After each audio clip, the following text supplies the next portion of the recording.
Okay, so today we're applying a quadratic equation to a real-life situation. So Isaac is going to be throwing an apple, and then I'm going to record the time with a stopwatch on my phone.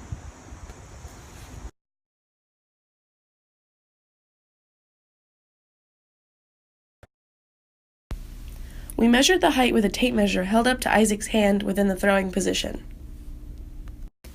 So within the original equation, -16 times time squared plus velocity times time plus height, we put in our factors, which was the height of 6.6 feet and the time of 3.6 seconds.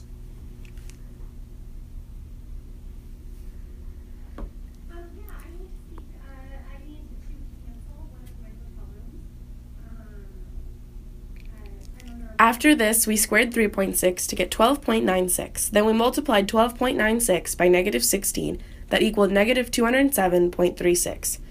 Next, we added 6.6 to that to get -200.76. We added 200.76 to both sides.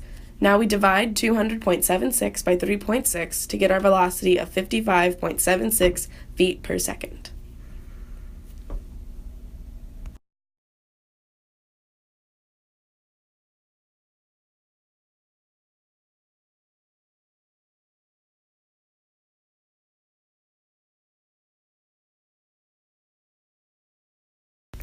How long would it take for the apple to pass over a 6-foot bush?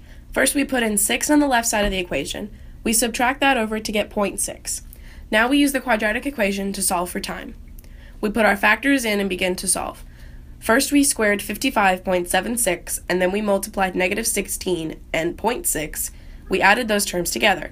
Also, on the bottom half of the fraction, we multiplied 2 by -16 to get -32. Next, we square rooted 3,118.7776 to get 55.846. Then we separated into two equations, one adding 55.846 and one subtracting 55.846. Then we divided each by -32. Now we have our two answers, -0.0027 and 3.487 seconds. So, in 3.487 seconds, the apple would pass over a 6-foot bush.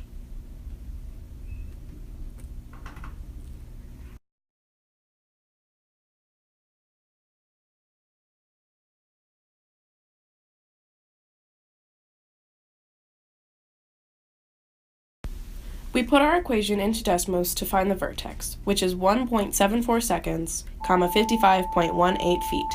We also found our x-intercepts, which were -0.115 and 3.6.